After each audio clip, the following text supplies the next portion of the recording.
நண்பர்கள் அனைவருக்கும் வணக்கம்.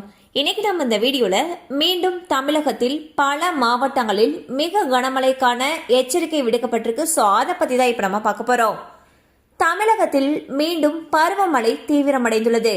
தென்மேற்கு வங்கக்கடலில் உருவாகியுள்ள குறைந்த காற்றழுத்த தாழ்வு பகுதியானது அடுத்த 24 மணி நேரத்தில் மேற்கு வடமேற்கு நோக்கி நகரும் என தெரிவிக்கப்பட்டுள்ளது.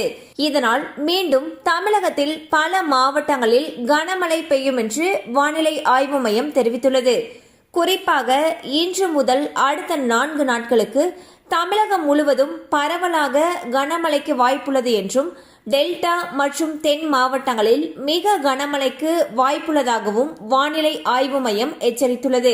மிக கனமழை எச்சரிக்கை விடப்பட்டிருப்பதால் நெல்லை, தூத்துக்குடி உட்பட 10 மாவட்டங்களுக்கு பேரிடர் மீட்பு படையினர் விரைந்துள்ளனர். மாவட்டங்களில் அனைத்து துறைகள் தயார் நிலையில் இருக்கவும் மாவட்ட ஆட்சியாளர்களுக்கு அறிவுறுத்தப்பட்டுள்ளது. அதாவது இன்று மிக கனமழை எச்சரிக்கை விடப்பட்ட கடலூர், மயிலாடுதுறை, திருவாரூர், நாகப்பட்டினம் மற்றும் காரைக்கால் ஆகிய மாவட்டங்களுக்கும் நாளை மிக கனமழைக்கான எச்சரிக்கை விடுக்கப்பட்டுள்ள காஞ்சிபுரம், விழுப்புரம், செங்கல்பட்டு, கன்னியாகுமரி, திருநெல்வேலி, தூத்துக்குடி ஆகிய 10 மாவட்டங்களுக்கும் மீட்பு படையினர் விரைந்துள்ளனர். மேலும் நெல்லை, தென்காசி, குமரி, தூத்துக்குடி, செங்கல்பட்டு ஆகிய மாவட்டங்களில் கடந்த சில நாட்களாகவே கனமழை விட்டு விட்டு பெய்து வருகிறது. நாளை ஒரு சில இடங்களில் மிக கனமழைக்கான எச்சரிக்கை விடுக்கப்பட்டிருப்பதால் மக்கள் கவனமாக இருக்க வேண்டும் என்று அறிவுறுத்தப்பட்டுள்ளது.